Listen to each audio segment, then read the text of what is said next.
laawol kisal ko laawol peewal e ɓantal.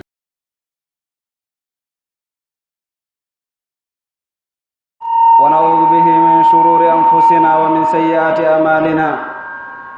من يهده الله فلا مضل له ومن يضلل فلا هادي له وأشهد أن لا إله إلا الله وحده لا شريك له وأشهد أن نبينا محمدا عبده ورسوله بلغ الرسالة وأدى الأمانة ونصح للأمة وترك الأمة على محجة بيضاء ليلها كنهارها لا يزيغ عنها إلا هالك. ثم أما بعد فإن أصدق الحديث كتاب الله وخير الهدي هدي محمد صلى الله عليه وسلم وشر الأمور محدثاتها فإن كل محدثة بدعة وكل بدعة ضلالة وكل ضلالة في النار. يا أيها الذين آمنوا اتقوا الله حق تقاته ولا تموتن إلا وأنتم مسلمون. يا أيها الناس اتقوا ربكم الذي خلقكم من نفس واحدة وخلق منها زوجها وبث منهما رجالا كثيرا ونساء واتقوا الله الذي تساءلون به والأرحام إن الله كان عليكم رقيبا. يا أيها الذين آمنوا اتقوا الله وقولوا قولا سديدا يصلح لكم أعمالكم ويغفر لكم ذنوبكم ومن يطع الله ورسوله فقد فاز فوزا عظيما. ما بعد عباد الله، أوصيكم ونفسي تقوى الله جل وعلا والعمل بما يرضيه جل وعلا والاستعداد ليوم نلقاه. واعلموا عباد الله واسمعوا قول المصطفى صلى الله عليه وسلم: المؤمن القوي خير وأحب إلى الله من المؤمن الضعيف، وفي كل خير، احرص على ما ينفعك واستعن بالله ولا تعجز. وإن أصابك شيء فلا تقل لو أني فعلت كذا وكان كذا، ولكن قل قدر الله وما شاء فعل، فإن لو تفتح عمل الشيطان. رواه مسلم. وفي رواية: فإن أصابك شيء فلا تقل لو أني فعلت كذا وكذا لكان كذا. وفي لفظ آخر: فإن غلبك أمر فقل قدر الله وما شاء فعل، وإياك واللو فإن اللو تفتح عمل الشيطان. يتي الله سبحانه وتعالى tagoɗo nde ɗo tagore e nema makko kanko subhanahu wa ta'ala o ne'inde e seeditiki ala reweteɗo e gonga si wona kanko Allah, ko kanko tun o mara kafe diɗɗo. en seediki oɗo annabajo tedduɗo Muhammad ibni Abdullah ko jiyaɗo Allah, ko nelaɗo makko. yo Allah ɓeydan nelaɗo e sahabaɓe maɓɓe ɓen kisiye kamɓe e kala ñentinɗo ɓe ha ñande Allahu tabaraka wa ta'ala waɗi ko sati kon. si ɗum ɗon feƴƴi musidɓe julɓe nena gotoɓe, miɗo wasiyo hoore an, wasiyo on hulde Allah subhanahu wa ta'ala. andintina on konngol nelaɗo makko tedduɗo Muhammadin sallallahu alayhi wa sallam, kaɓe maaki ɗon wonde neɗɗo gomɗinɗo dolnuɗo marɗo doole on, ko on ɓuri moƴƴude, ko on ɓura yiɗede ka Allah subhanahu wa ta'ala, e diini gomɗinɗo kono tawahi mo lo'i ka gomɗinal makko. ɓe maaki noon no e ɓe ɗiɗo kala moƴƴere, madama ko mu'min, madama on tii ko o gomɗinɗo, harayno e makko moƴƴere, kono moƴƴere nden no serti, no ɓurdi. nelaɗo sallallahu alayhi wa sallam ɓe maaki ihris ala ma yanfa'uk. an neɗɗo gomɗinɗo foti noon ko a dolnuɗo ka imanu ma ko a lowɗo rerɗu yiɗu e ko nafete kon. ɗaɓɓira Allah ballal, wasta'in billah. ɗaɓɓira Allah subhanahu wa ta'ala ballal e fiyakuji maɗin. ɓay doole maɗa ɗen gaynata, haqqille maɗa ɗen tun gaynata, wakkilare maɗa ɗen gaynata, ko si Allah wallimi.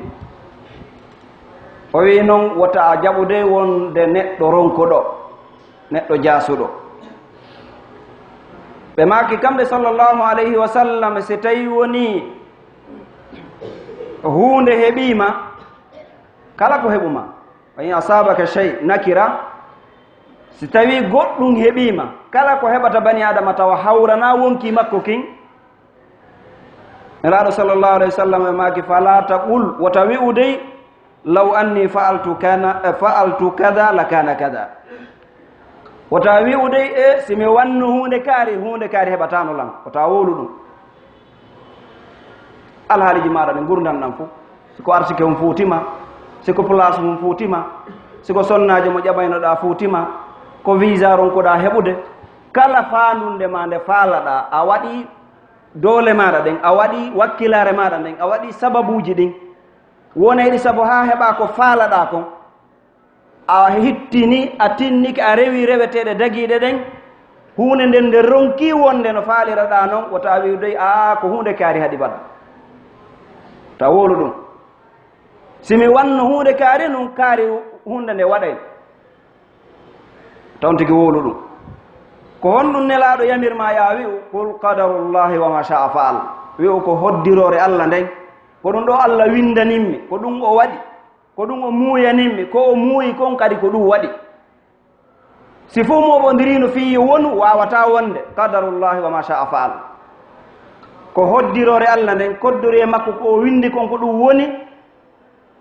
ko o faala kon kadi ko ɗum waɗi hay so tawi woni anna ɗum faalaɗa kono ko ɗum waɗi ɓe maaki waɗi noon wi'ugol simi wanno hunde kaari ɗum uddite dambugal cheytan haray neɗɗanke on o boyrama ɗum noon yo allah tabaraka wa taala dandu e wuopodirgol e yamiroje nelaɗo ɗen sallllahu alayhi wa sallam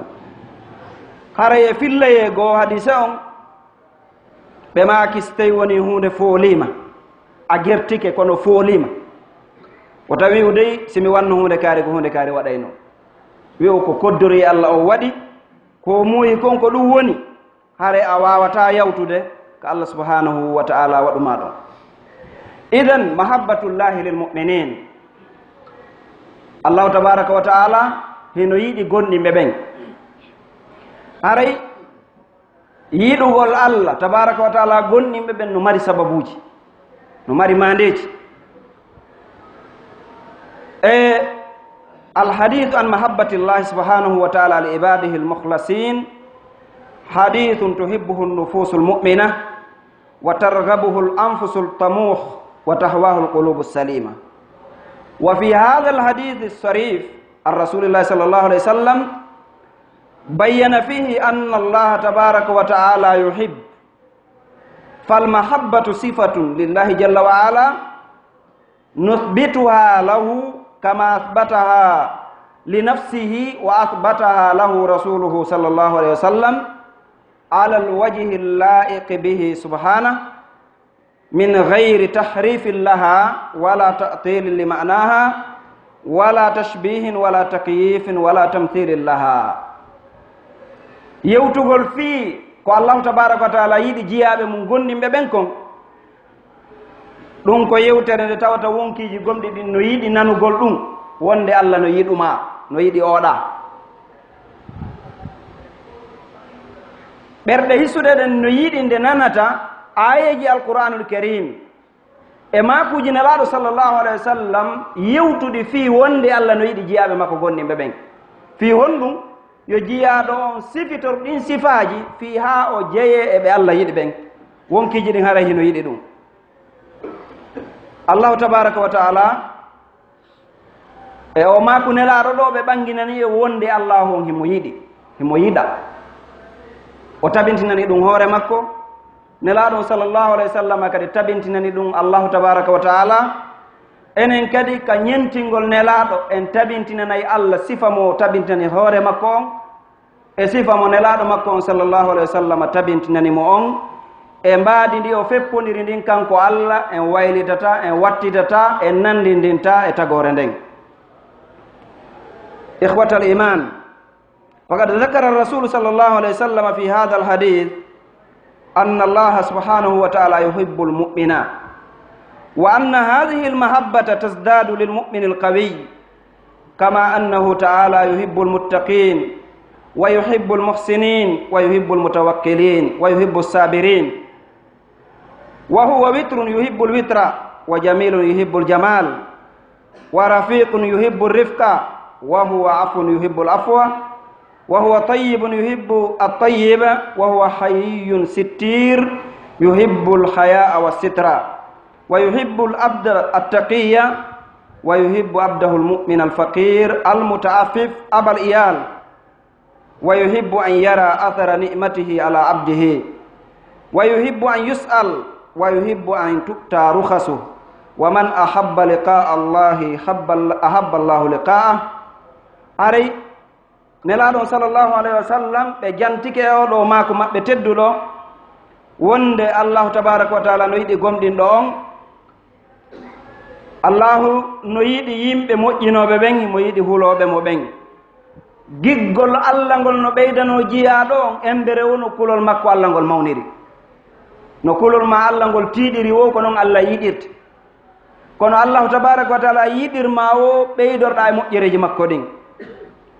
ko noon ɓattortoɗamo kanko subhanahu wa taala.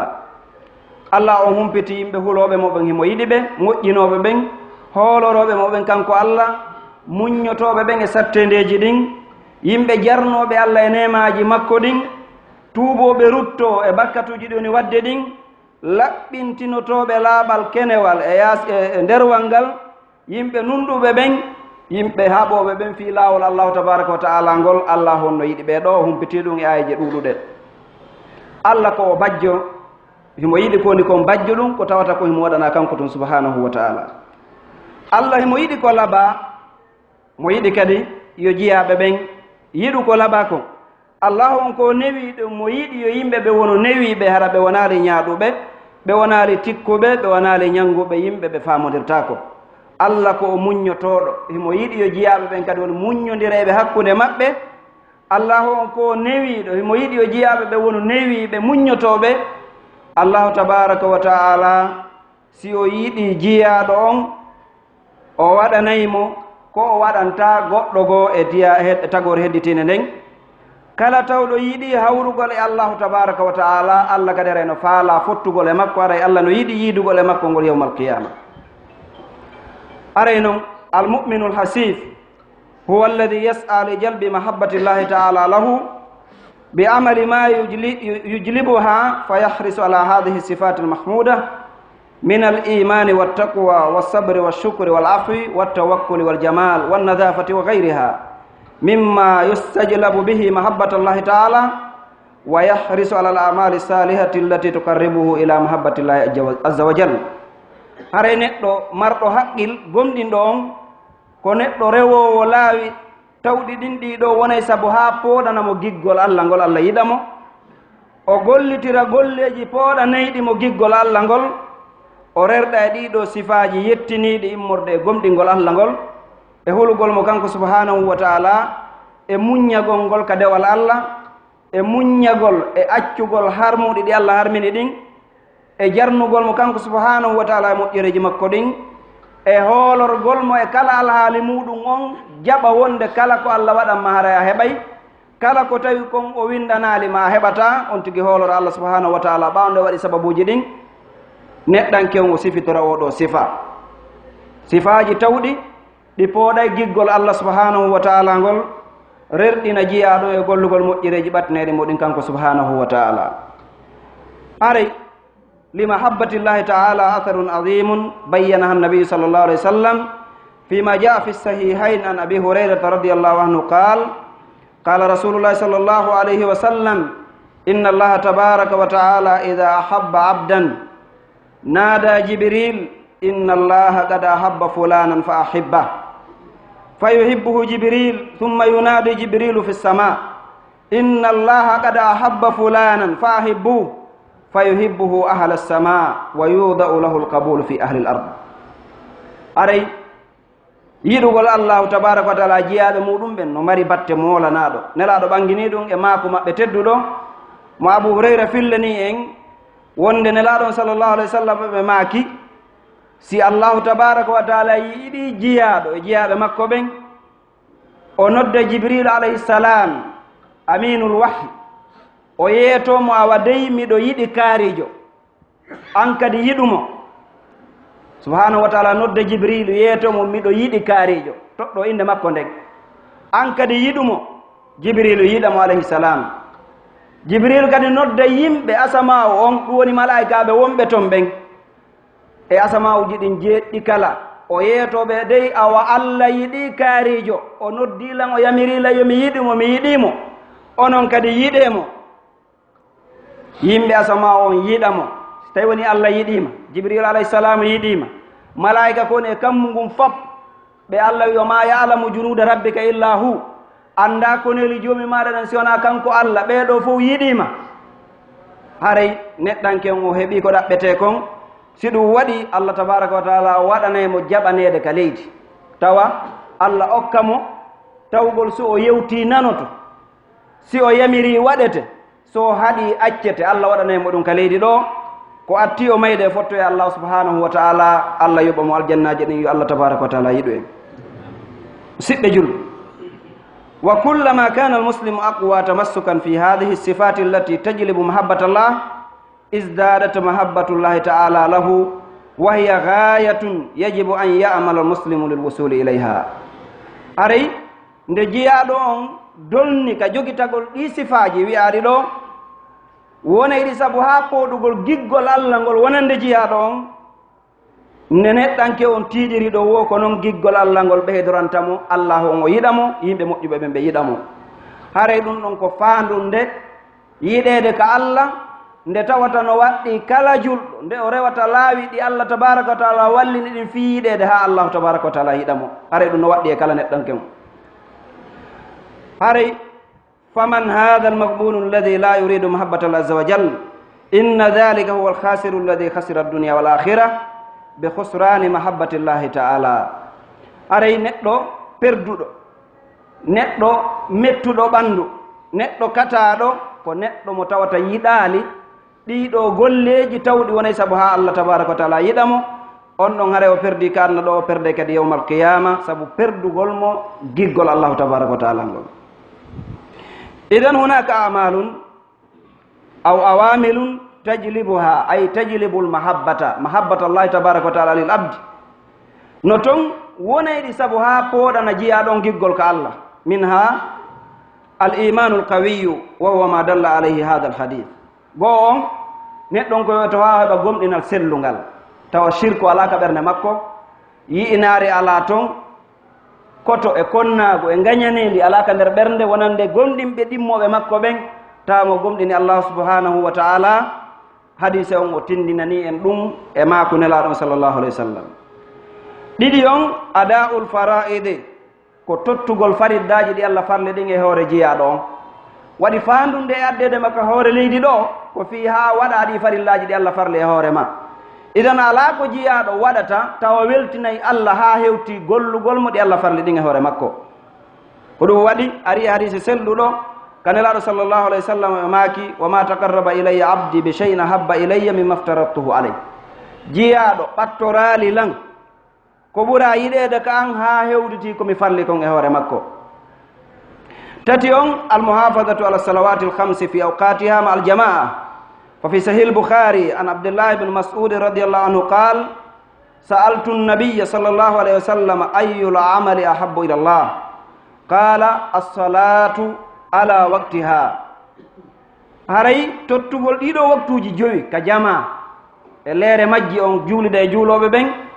no jeeya e golleji pooɗanayɗi jiyaɗon giggol allah tabaraka wa taala abdoullahi ibnu mas'ud o fillaniki en maako nelaɗo wonɗo ko sahih lbukhari wonde nelaɗo sallllahu alayhi wa sallam o landino ɓe ñande ko kanko abdoullah ibnu mas'ud o inni ene nelaɗo golleji ɗin fof ko honɗum ɓuura yiɗede ka allah nelaɗo maaki assalatu ala waqtiha ko juulugol julde faridda nden e waktu mayre on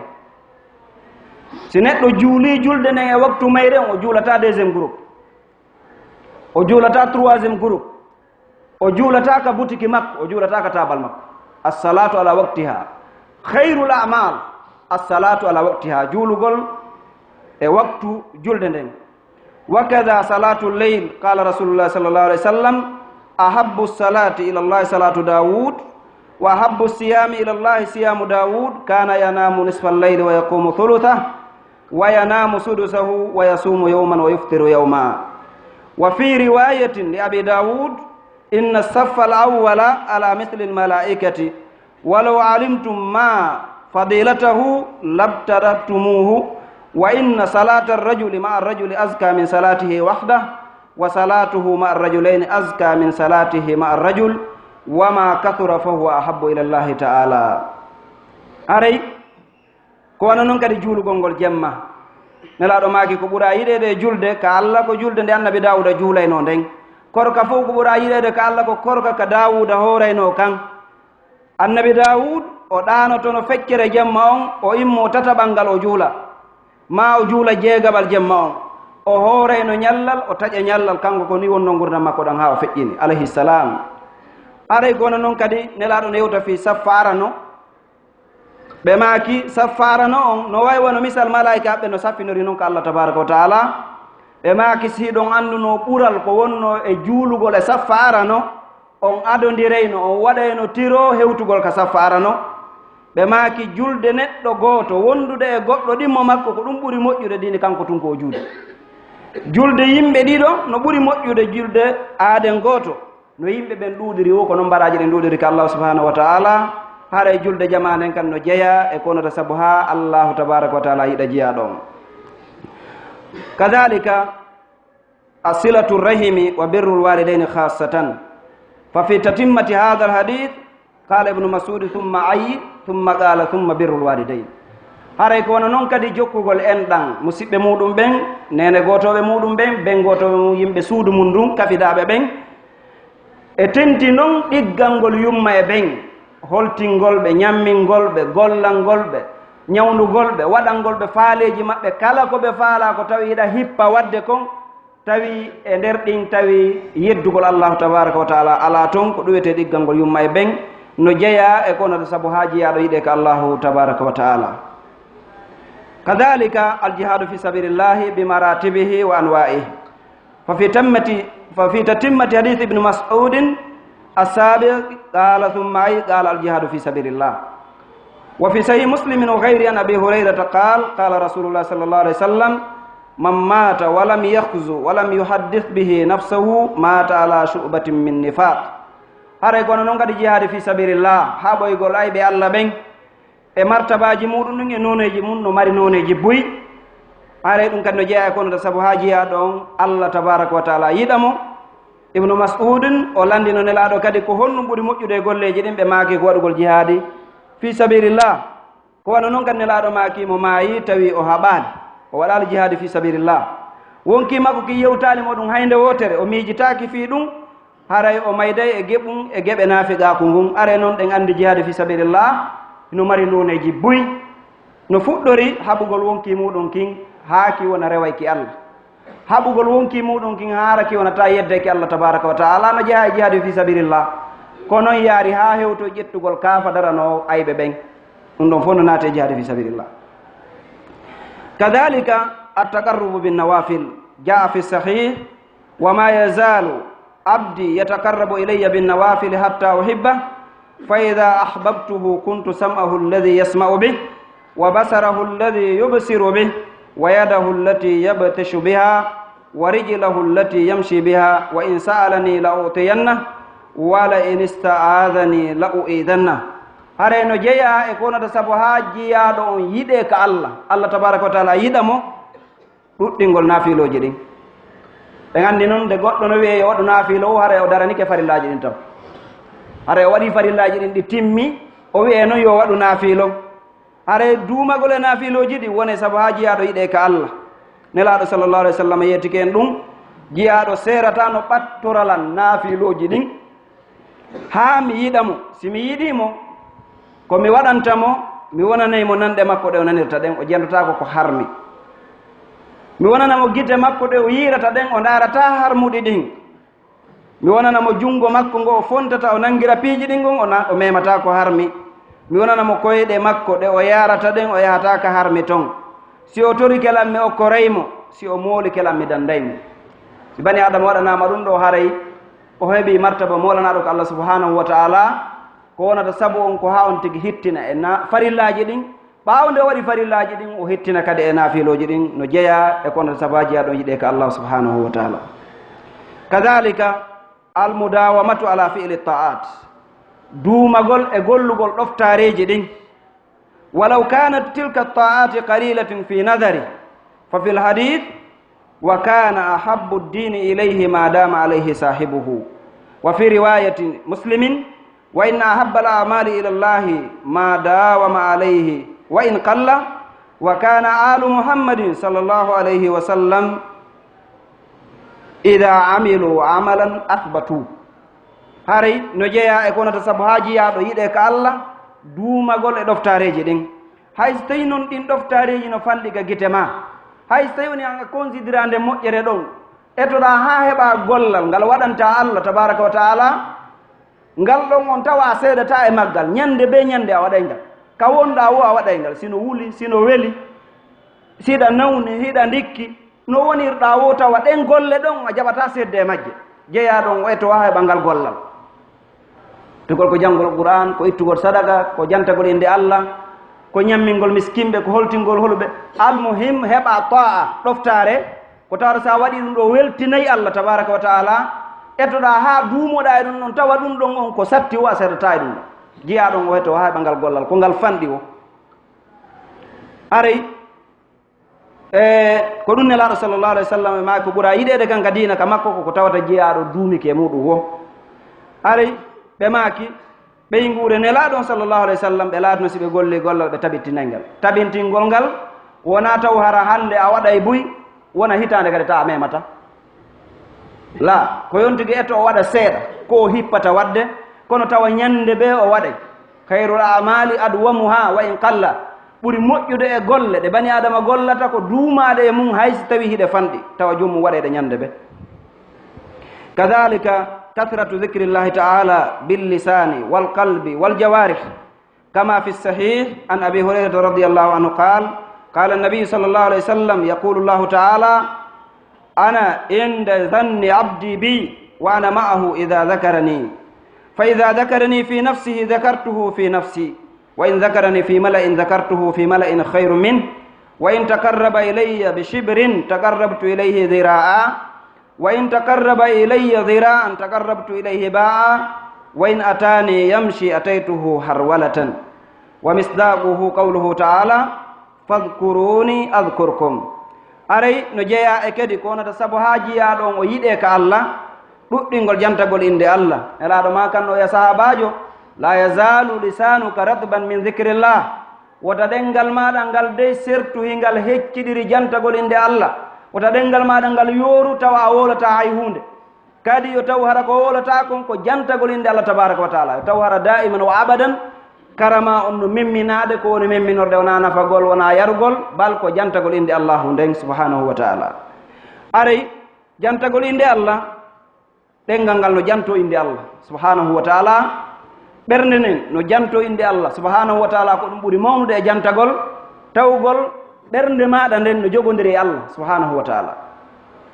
ɗum ɓuri mawnude e jantagol inde Allah taw hara ka wonɗa wo a yejjita fi Allah tawa fi Allah on no ka ɓernde ma si ɗum no ton puusete waɗugol moƴƴi ɗin puusete kadi accugol harmuɗi ɗin si ɗum waɗi tawi fi Allah on no ka ɓernde ma ka wonɗa wo ɗum kadi puusete yo ɗengal ngal janto inde Allah tere ɗen kadi ɗe janto inde Allah tere hedditiɗe ɗen ɗum ɗo fof jantoto inde Allah subhanahu wa taala kono nelaɗo makiri Allahu tabaraka wa taala o yewten hadisul qudusi o wi min Allah miɗo ka jiyaɗo on jikkinmi ɗon ka kontuɗa Allah ɗon ka ɓernde ma Allah ko ɗon wonan ma Allah tabaraka wa taala wi miɗo wondi e makko si o anditi fiya haray miɗo wondi e makko kanko jiyaɗo on si o jantike fi an imma o jantoran ɓernde makko nden andutugol fi an min Allah e mangu an ngun e doole an ɗen e dokke an ɗen e lette an ɗen o anditi fi an tawi ko kanko tun goto ala takko makko min kadi mi anditemo ka wonki an si Allah tabaraka wa taala anditi fima haray fima on hay si fof no yejjiti fima haray ko andaɗo fi muɗum ngawde noon Allah yejjite fimako si o jantike fi an e tumbo jama himo wondi e jama mi jantoto fi makko e jama ɓurɗo moƴƴude ka o woni ɗon ɓay ko ka malayika ɓen doga o jantoto fi maɗa nela Allah subhanahu wa ta'ala wi so ɓattorilan sogonal e dewal mi ɓattoraymo ba kuulal si o ɓattorilan kuulal mi ɓattoraymo ko ɓuri ɗum ɗo juutude si o arilan himo yaara doy mi aray e makko miɗo doga ɗum holli wonde allahu tabaraka wa taala si a waɗi ɗoftareji ɗin o weltantoma ndaare tun ko o yeeti en allah no weltora tuuɓuɓuye jiyaɗo mo o tuuɓi ɓaawo nde o faggiti bakkatu o yeddi allah subhanahu wa taala foti ko e hoore gandal makko ma ko e hoore faljere o anniti enele si o tuubaali allah nangoyeymo si o nangimo o lettaymo o huula o tuuɓa o rutto ko allah tabaraka wa taala allah no weltora on tuuɓuɓuye o jiyaɗo ɗon ko jiyaɗo ƴettata mbaɗɗateri mum nanga ladde o yaha ha o ronka o waalo o fowto tawa mbaɗɗateri makko ni no takko makko ɗon o immoyo tawa ndi yahi o jinda ha o tañƴino e nele ɗo on ala sortergal o ma yewoni ka burure ɗo o jooɗo e senngol e leggal mo taƴinoke e hettugol mbaɗɗateri makko ndin ndi ara tawa ko o ñamayno kon e ko yarata kon e jooɓo makko on fof no ɗon no timmi hay hunde bonali o waɗɗo mbaɗɗateri makko ndin o yaha ko o weltoto ɗon kon allah tabaraka wa taala no weltora ko jiyaɗo tuubi rutti kam makko ɓuri ko bani adama o weltoto ɗon kon ɗum holli wonde jiyaɓe ɓe haani tuubude ɓe rutto ko allah tabaraka wa taala ɓe weltora moƴƴere makko nden haray noon ko ɓuri mawnude ko allah jantorte kon ko jantorgol mo inde makko nden janngol alquranul karim hay hunde wi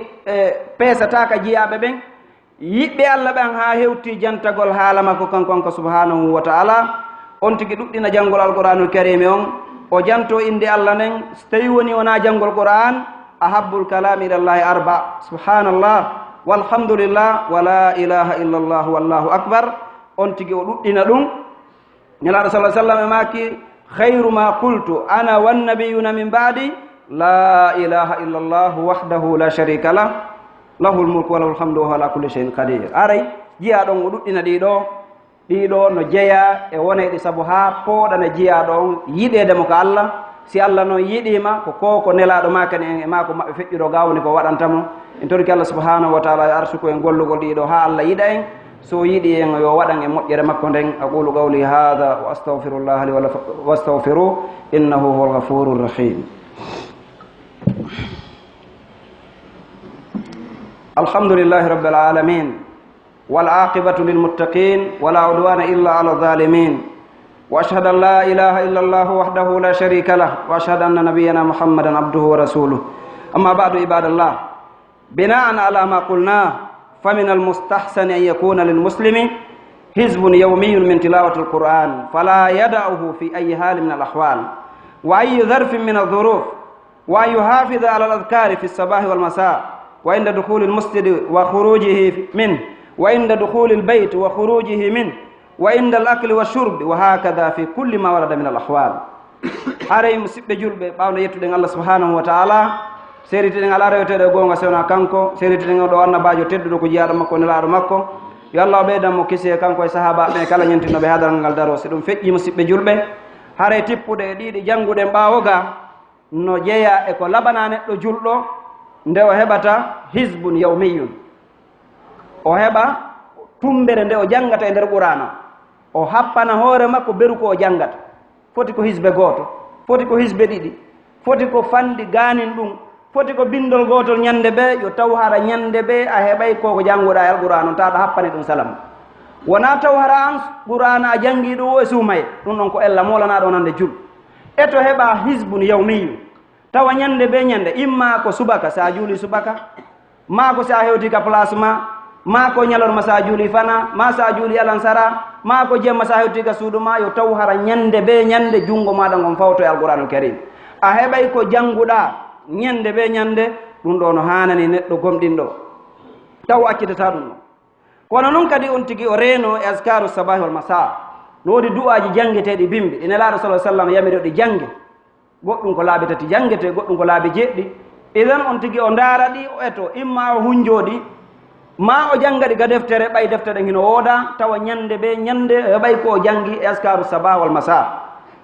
kono noon kadi simo naatde ka juulude mo yaltude mo naatude ka suudu makko mo yaltude mo naatude ka marché e kala alhaaliji ɗi nelaaɗo jantotono inde allah ɗin e mum tawa on tigi odeto o janto inde allah e majji ha baraji makko ɗi ɓeeɗo ko allahu subhanahu wa taala kadalika an yuhibba rasulallah sallallah alih w sallam ففي الصحيحين عن أنس بن مالك أن رجلا سأل النبي صلى الله عليه وسلم متى الساعة يا رسول الله؟ قال ما أعددت لها؟ قال ما أعددت لها من كثير صلاة ولا صوم ولا صدقة ولكني أحب الله ورسوله. قال أنت مع من أحببت. هري نجيا يكون تسبو هاجي يادون ويدك الله بمعنى الله يدمو يدو قول نلادون صلى الله عليه وسلم. أنس بن مالك كركادو نلادون وما كي غوركو غارنو كنلادون ني نلادو kono tuma darangal daroto ɓe kañum e meɗen no serti enen ko torotoɗen ko cellal e duuɓi buy kamɓe tawi hiɓe hawjannoyo darangal daro maayo lajal maɓɓe ngal timmu ɓe yaha ko Allah tabaraka wa taala saabu jortagol moƴƴere Allah nde oyni nelaɗo ko henno tuma darangal daroto nelaɗo maaki ene ko honnum heɓilaniɗa dargal ngal par ce que nelaɗo anda ɗo dargal daroto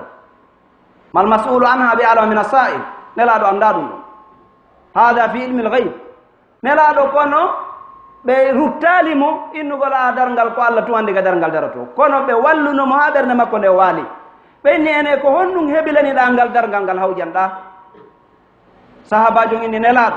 mi heɓuloranali dargal ngal julde buy wona korka buy kadi mi heɓulani komi waɗi gon ko seeɗa ndaaru o mantorali golle makko moƴƴe ɗen bal o kontiɗe ko jasuɗe ko fanɗuɗe yeeso e ko woni ko Allah tabaraka wa taala kon o konti ɗum ko seeɗa junno o inni kono noon miɗo haɓɓori dargal ngal miɗo heɓuloranigal yiɗugol Allah e nelaɗo makko ɗum ɗo mi heɓulani dargal ngal nelaɗo maki anta ma man ahbabta an hiɗa wonde e mo yiɗuɗa o idan oɗo heeɓi moƴƴere ko Allah subhanahu wa taala tawgol nelaɗo on tabintinanimo wonde e nele mo wondi Allah e nelaɗo on ɗum ko ɓuural molanagal noon kadhalika mahabbata ashabihi wa ali beytihi fa inna dhalika yejlibu mahabbata llahi taala kono noon kadi yiɗugol sahabaɓe nelaɗo ɓen ɓe fof tawa heɓali neɗɗanke on heɓali yenneteɓe e maɓɓe e aybinteɓe e heferɗinteɓe tawa o jaɓali ko o julɗo no woodi e sahabaɓe nelaɗo ɓen mo tawata wona gomɗinɗo wona fewɗo tawa heɓali ɗum wona golle chi'a on tigui yiɗa yimɓe suudu nelaɗon sallllahu alayhi wa sallam ɗum no jeeya e pooɗayri giggol Allah ngol kadhalika mahabbata ahbabillahi wa awliyaih on tigui yiɗa yiɓɓe Allah ɓen e waliyaɓe Allah ɓen se wi noon waliyaɓe Allah wona yahayɓe kawre ndiyam ɓen wona naatoɓe yiidataɓe sumataɓen wona ƴettayɓe laɓɓe barmintino tawa ƴiƴa yaltata ɓen wona wiyoɓe ɗo waalay ɗo juuloya subaka o Makka tawa heɓe ɗo maɓe juuloya juma on tawa heɓe lagina ɗo na ɓen ɗon haulai awliya walakinnahum awliyau shayatin ɓeɗo ko waliyaɓe cheytanuji ɗin noon alwali ko neɗɗo waɗowo ko Allah faala kon acca ko Allah haɗi kon ko o wiyete wali no wayi foti mo mari ma o mara foti o fottede tun o salminire juuɗe ɗiɗi ma o yimɓe ɓen kontamo goɗɗum ko wiyete waliyu ko tawɗo himo darani ko Allah tagirimo kon himo woɗɗiti ko Allah tabaraka wa taala woɗɗintinimo kon hada huwa alwali ko woni waliyajo on idan yiɗugol ɓe no jeeya e gonda saabu ha neɗɗanke o yiɗe ko Allahu tabaraka wa taala on tigi yiɗa ɓe o yiɗanaɓe moƴƴere nden o yelanoɓe moƴƴere nden o du'anoɓe no jeeya e kata no jeeya e albalaw no jeeya e masibo molanaɗo añugol waliyaɓe Allah ɓen si on tigi añi waliyaɓe Allah ɓen o heɓay musiba imma ajilan wa imma ajila imma o heɓa musiba on ka adna ɗo ma o heɓoyomo yowmal qiyama kono o sertata e musiba añugol waliyaɓe Allah ɓen waliyaɓe Allah ɓen ko yiɗeteɓe ko du'anteɓe ko toranteɓe moƴƴere o du'anoɓe wono nelaɗo ono jomiraɗo subhanahu wa taala yamirini noon rabbana ighfir lana wa li ikhwanina alladhina sabaquna bil iman wala tajal fi qulubina ghillan lilladhina amanu rabbana innaka ra'ufur rahim ɗo ko yamirore nde Allah yamiri yo waɗan ɓe moƴƴuɓe feƴƴuɓe ikhwanina alladhina sabaquna bil iman ala ra'sihim sahaba musidɓe min feƴƴuɓe aditiɓe nga gomɗinal ɓen ilay sahaba en ha e tabi'ina en tabi'ina en ha a immatul arba'a ha ga wonɗen ɗo adiɓe ma ɓen on tigi du'ano ɓen o toranoɓe kisal o toro Allah yo dandumo heɓude konnagu ka ɓernde makko wonande ɓe o toranoɓe muñal o toranoɓe yaafuye ko Allah subhanahu wa taala seydna Omar o fillani ken mako nelaɗo sallllahu alayhi wa sallam kaɓe maki inna min ibadillahi la unasan ma hum bi anbiya wala shuhada yaghbituhum al anbiya wa shuhada yawma al qiyamati bimakanihim min Allah ta'ala qalu ya rasulallah tukbirna man hum qala hum qawmun tahabbu bi ruhillahi ala gayri arhamin baynahum wala amwalin yataatawnaha fa wallahi inna wujuhahum la nur wa innahum ala nur la yakhafuna idha khafa an-nas wala yahzanuna idha hazina an-nas. Wa qara'a hadhihi al-aya ala inna awliya allahi la khawfun alayhim wala hum yahzanun. Aray sayyidina Umar ibn al-Khattab wi nelaɗo maki Allah no mari jiyaɓe yimɓe ɓe tawata wona annabaɓe wona yamɓe shahidi kono annabaɓe go'o yamɓe shahidi go'o tawayno yeli heɓude martaba ɓen ɗon o yawmal qiyama. Sabu noon martaba maɓɓe on hino mawni ka Allahu tabaraka wa taala. Sahabaɓe ni nelaɗo yiyete men ko hemɓe woni ɓen, ko juuloɓe buy ɓen, ko hooreɓe buy ɓen, ko jokkotoɓe enɗam ɓen, ko hemɓe woni ɓen. Nelaɗo sallallahu alayhi wa sallam e maki ɓen ko yimɓe yiɗidirɓe fi Allah, tawi wona ɓay koɓe yumma goto, wona ɓay koɓe gorol gotol, wona ɓay ko leydi wotiri ɓe ewi na ɗum weldindini ɓe, wona sabu ɓay koɓe import export mo kala no mari $100,000, wona ɓay hiɓe mari ɗin, wona ɗum ɓe weldiri. Koɓe weldiri wo ko sabu Allah tabaraka wa taala. ɓay tun goto fof e maɓɓe no jogiti diina Allah kan ala yeddude Allah, ɓe yiɗidiri sabu ɗum ɓe ko ɓen noon.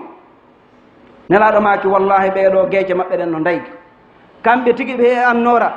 ɓe huulata si yimɓe ɓen huuloyi yawmal qiyama, ɓe sunota ko sagane yimɓe ɓen suni. On tuma ɓe jangi oɗo aya ka ɓe wi ɗon ala inna awliya allahi he waliyaɓe Allah ɓen la khawfun alayhim wala hum yahzanun. Kulol ala e ɓen ɗon ɓe sunoyta ko yawmal qiyama. En torki Allah tabaraka wa taala, Allah tawhara ko en waliyaɓe makko. Haray ko wona noon kadi al iktar min al amal al birri wa khasatan fi mawasim al khairat, gollugol moƴƴereji ɗin e dabbundeji ɗin. Allah tabaraka wa taala no waɗani jiyaɓe ɓen dabbundeji kaɓe ɓeydoto. Tawa sa waɗi golle ɗen e ɗe nde ñalande ɗo ma e ndu lewru ɗo hino ɓuri baraji sa waɗi ɗen golle e lewru wondu hina ndun ɗon ma e ñallal go ngal wona ngal ɗon fof noon ñalɗe ɗin ko Allah jeyi, dewe ɗen ko kanko jeyi, kono o hertinani ngal ñallal ko ngalɗa ñallal ala, o hertinani ndu lewru ɗo ko ndu lewruɗa mara. Idan si ɗum hewti jiya ɗon o hittinde ɗon no jeeya e konota sabu ha o yiɗe ka Allahu tabaraka wa taala, no jeeya mo lewru suumaye ɗum ko waɗete suumaye kon hay nokku a heɓata baraji heɓoto ɗin sina e suumaye. Ko wona noon kadi balɗe 10 sakkitoro ɗen ka suumaye, ko wona noon kadi balɗe 10 ɗen ka donkin, ko wona noon kadi ñalɗi ɗi Allah tabaraka wa taala waɗani ɓuure horugol alkamise tenen ko nannidete ɗum ayyamu tashrik, horugol ñande 19 ndu lewru ndu wonnen ɗo sarullahil muharram. Ɗiɗo fof ko mawasimu lil khairat. On tigi to so waɗi ɗo o golla golle moƴƴe ɗen. Kadhalika albu'du anil muharramat saghiriha wa kabiriha, woɗɗitagol ɗi Allah harmini ɗin fanɗi wo janɗi wo on tigi woɗɗitoɗi tawa o jaɓali fanɗinde bakkatu. Kadhalika alhirsu ala mutaba'ati rasuli sallallahu alayhi wa sallam, yaqulu ta'ala qul in kuntum tuhibbuna allaha fattabi'uni yuhibbukumullah wa yaghfir lakum dhunubakum. Kono noon kadi rerɗugol e ñentingol nelaɗo e golle mum ɗen fof, tawa golle maɗa ɗen ɗe fop a aytoto ha anda ko honno nelaɗo waɗi e ngal gollal waɗa ɗum, tawa a darali hen ɓe wonduɗa ɓe ene kaari en konno kañum woni waɗirde, mawɓen ko honno mi tawrunoɓe, leydi kaariri ko honno ni gollirde, dewal Allah ngal darirtake no, dewal Allah ngal ko on tigi ɗaɓɓuta ka bindi ko honɗum Allah wi'i ka alquran o anda ɗum. Si o andi ɗon ko yonantamo ko gollira o gollira ɗum, si o andari ɗon ko yonantamo fihi mujmal o ɗaɓɓita hadise je nelaɗon sallallahu alayhi wa sallam to fassiru hadise je nelaɗo ɗen on tuma ɗe fensi tawi ko mumi kon ka aya. Si o faami ɗum o gollira ɗum, si o faamali o lando karamo koɓɓen, si o landike karamo koɓɓen oɗa wi ɗum ɗa oɗa wi ɗum ɗa o ndaara ko hawri kon e aya on e hadise on o gollitira ɗum. Yo taw wara neɗɗanke on da'iman wa abadan sago makko o woopata laawol ngol nelaɗo rewingol yahugol ka Allah tabaraka wa taala. Ɗum ɗo kan no jeeya e ko wonata sabu ha on tigi o yiɗe ka Allah subhanahu wa taala. Kadhalika an yakuna fi istidadin tammin li liqa'i llahi azza wa jalla fi kulli hinin haythu yuaddi kulla ma yajibu alayhi min huquqi rabbih wa huquqi al-adamiyyin, faman yakun kadhalika fa huwa al-musta'iddu li liqa'i llahi azza wa jalla wa huwa qad ahabbahu Allah subhanahu wa ta'ala. Qala ta'ala faman kana yarju liqa'a rabbih falyamal amalan salihan wa la yushrik bi ibadati rabbih ahada. Wa qala sallallahu alayhi wa sallam man ahabba liqa'a Allahi ahabba Allahu liqa'ahu wa man kariha liqa'a Allahi kariha Allahu liqa'ahu. Haray ko wona noon tigi heblo heblande timmunde hawroygol e Allah ngol, sabu noon a anda ko hendetuma ko honto ko honde e ko honno kadi anda ɗum ɗo wonki fof anda ɗum yo taw noon ka wonɗa wo ka wonɗa si tawi a fotti e malakul maut tawa a mara ko yillitantoɗa sahabaɓe nelaɗo kañum ko noon ɓe wawno ɓe fottiro e mayɗe nden tawayno ɓe alaka ɓe ɓeydira julɓeɓen ko ni ɓe hanno wawde on tigi o eto o hittina tawa himo andi enele pellet ɓaytum mayɗe nden jilotomo ka o miija yo taw hara daiman wa abadan huwa mustaid himo hebli heblagol ngol ko tottugol haqqeji allah ɗi nde ɗa fotta e allah tawa ñawlakimo julde a wi allah o ko nde kiliyamme ɓe yehi ɗo mi juulo e fana tawa watta ɗum ko nde contenaire an o marsi o mi yaha hajju nde hitande ɗo on haray simi ƴetti ɗo mananku on fanɗay mi ala yaade hajju e on tun mi hojjoyi wo ndeng yo taw hara nde mayde no jiloma ɓay anda ko nde ɗuma taw hara a ñawlaki allah tabaraka wa taala zakkaji ɗin tawa si hewti a yaltinayi ɗi haqqeji allah ɗin dewe ɗe o tagirma ɗen tawa a waɗay ɗe hiɗa woni prêt ndeyɗa maaya a yaada e moƴƴere a yaada e dewal ngal allah yamiri ya waɗu ɗum ɗo no jeeya e heblanagol mayde kadalika huququl adamiyin wa hiya ashad etagol ha dandino e haqqeji jiyaɓe ɓen tawa nde hiɗa maaya a joganaki yimɓe ɓen haqqeji maɓɓe ɗi a wawata ruttude ɗo noon fiyake men on no yurmi haqqeji jiyaɓe ɓen hakkude men e allah on no etede seeɗa kono hakkude yimɓe ɓen ndaare gollodire ɗen khasatan ka jawle wonɓe juluduɗe ɓen marduɓe business ɓen jooma golle e gollowo ndaare ndu woni feƴƴirde a heɓata gooto mo huwondirta yaltoyon tawa ko alhamdulillah a jiim wona maçonjo wona teelajo wona ouvrier jo ko o fanɗi wo ko o janɗi wo wona neɗɗo ko hulata allah o ha ukkondiro mananku ndey ɗon seeɗa ko ɗon andoto huququl adame yin haqqeji jiyaɓɓen ɗiɗo labudda ɗi totte hiɗa yaha yawmal qiyama taɗa jogani allah o muññanoma simo faala si o muññanike ma landotoɗomo ala kono haqqeji jiyaɓe ɓen si a maayi a acciɓe ɓaawo ga ma ɓe maayiɓe accima a jonnitali ɓe a wawali ɗi tottude joom majji en yawmal qiyama allah kañum ɗum ɗon o memata ɗum ɗon ko hakkude ma e jiya ɗon a jonnitaymo honto iwata ka julde ma ka korka ma ka hajju ma ka zakka ma moƴƴereji maɗa ɗin ko ɗon ƴetteteɓe yoɓe o ɗum waɗi sinelaɗo makonoma a tadruna manel muflis ɗon andi komon perduɗo ko arawo e yawmal qiyama tawmo juuli buy hoori buy zakki buy waɗi moƴƴereji buy tawa ɗin ɗon yonanaynomo ko natiri aljanna kono yati chatama haada himo yennuno oɗo ɓe fottuno ka kare fuu kala maɓɓe no e otowal fi tun o yano rewi yeeso makko quelques secondes o yenna mo nene baba ɗum winde ka sijil ka kaydiji ma la yughadiru sagiratan wala kabiratan illa ahsaha tawa yeyi ɗum to hiɗa yennuno goɗɗo ka circulation ƴette ɗon ka julde ma o yoɓe hiɗa piino oɗa sabu wa hiɗa wawimo ƴette ɗon o yoɓe hiɗa ñamuno jawdi oɗa ƴette ɗon o yoɓe hiɗa hibbuno ƴiiƴan oɗa la wanno hiɗa wanno ƴette ɗon o yoɓe si tawi ɗum ɗon yoni haqqeji maɓɓe ɗi ɗum a luttori ko natira aljanna fa biha wa ni'ma nata aljanna si yonani bakkatuji mo joganiɗa on allah tabaraka wa taala peesa yeru mum ronkintamo peesugol yeru ko bonnuɗamo kon ka bakkatuji makko o nokka o hibba e hoore ma ƴetteɗa fereɗa yiyete nelaɗo ma ko ɗon perduɗo yo allah tabaraka wa taala dandu en perdoyde yawmal qiyama idan en etoto totten haqqeji jiyaɓe ɓen allah tabaraka wa taala yiɗa en si en waɗi ɗum ɗo en totti haqqeji allah ɗin en totti haqqeji jiyaɓe ɓen hara en heblanike fottoygol e allah ngol nde mayde no ara o taway ko en pere ko ɗum waɗi si allah tabaraka wa taala wi faman kana yarju liqa'a rabbi kala tawɗo himo jorti himo felliti o fottay e joomi makko fal yamal yo golludey amrun min allah lil amal ko yamirore nde allah yamiri golludey ko golle wo golle o woya amalan saliha golle moƴƴe ene golle moƴƴe ɗen ɗum kadi nafay hay on tigi sirki o woye wala yushrik bi ibadati rabbihi ahada e hoore ko gollata kon wona ko golle wo golle koya gollu moƴƴe siɗe moƴƴi kadi wona ya sirkan allah sirku on bonna e golle wala yushrik bi ibadati rabbihi ahada haray si on tigi waɗi ɗum noon o heɓilanike fottugol e allah tabaraka wa taala nelaɗo maki kala yiɗiɗo hawrugol e allah allah yiɗa e hawrugol e makko kala añuɗo fottugol e allah re kadi allah faalaka ɓe fotto e yawmal qiyama haray musidɓe julɓe nene gotoɓe jiyaɓe ɓen heɓe hatojini e ɗiɗo e ko hinaɗe waɗugol ɗi moƴƴereji fi ha on tigi yiɗe ko allah tabaraka wa taala haray en torike mo kanko jalla wa ala yo arsuko en gollugol ko yiɗirta en haray ɗen andi e nduɗo lewru ndu wonɗen sahrulari muharram jombente ko lewru aranuru ndun ni e hitande nden duuɓi wulure e 450 yawti hiɗen ka 58 hande ko 4 ma 5 ko yi'a kon 6 ko woni ka kalandereji kon e hitande nden haray ɗen andi ɗen mari piiji buyɗi wowɗe wadde e nde ɗo e ndu lewru ɗo ɗi tawata ɗi luutodiri e ko l'islam o yamiri kon no jeeya e mum lootagol mbiru jam lootagol ndiyan kesan ko nandite tawi ɗin e ƴamitoyagol rewɓe mum wonɓe ka cuuɗi mum ɓe on tigi jombi jiidani ɗum ɓiɓɓe buy yahugol ƴamitoyo naɓa haɓɓere goro kaysiraɓe hara meɗen ari heeɗintingol dewgal ngal e ko nandite tawi ɗi piiji bonɗi ɗi tawata l'islam ma anzalallahu biha min sultan allah jippinanaale ɗi dalil haray ko ɗaɓɓira ɗen e nduɗo lewru koko allah tabaraka wa taala yiɗani en ko yallani en ko nelaɗon sallllahu alih w sallam waɗi kon haray ɗen anndi ko e ndu lewru goonga kan e mere nen jippirno ka bani israila en hakkude moussa alayhi salam e firauna lanatullahi alayh ɓe cippiri tawi doole ɗen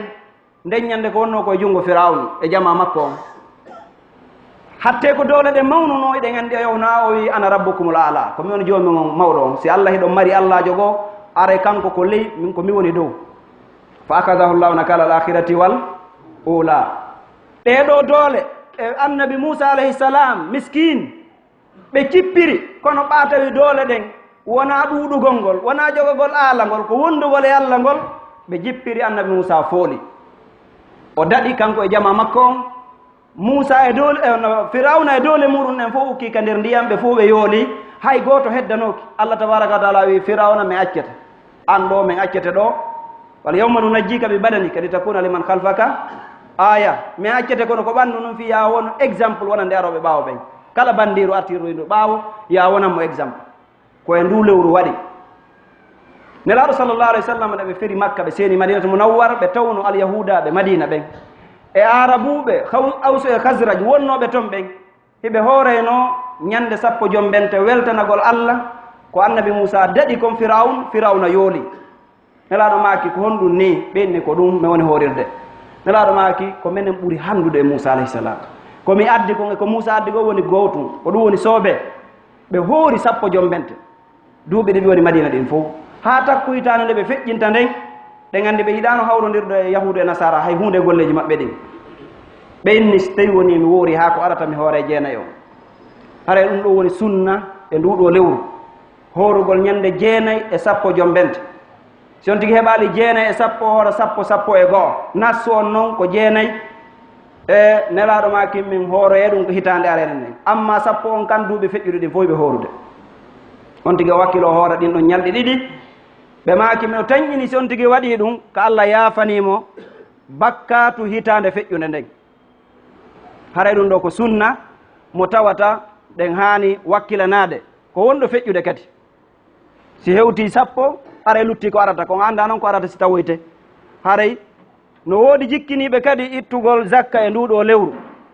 ittugol zakka e jombente on haray wonande ɓen ɓe tawata ɓe ittade zakka on kadi ɓe wattilo ɓe itta zakkaji maɓɓe ɗin ittugol zakka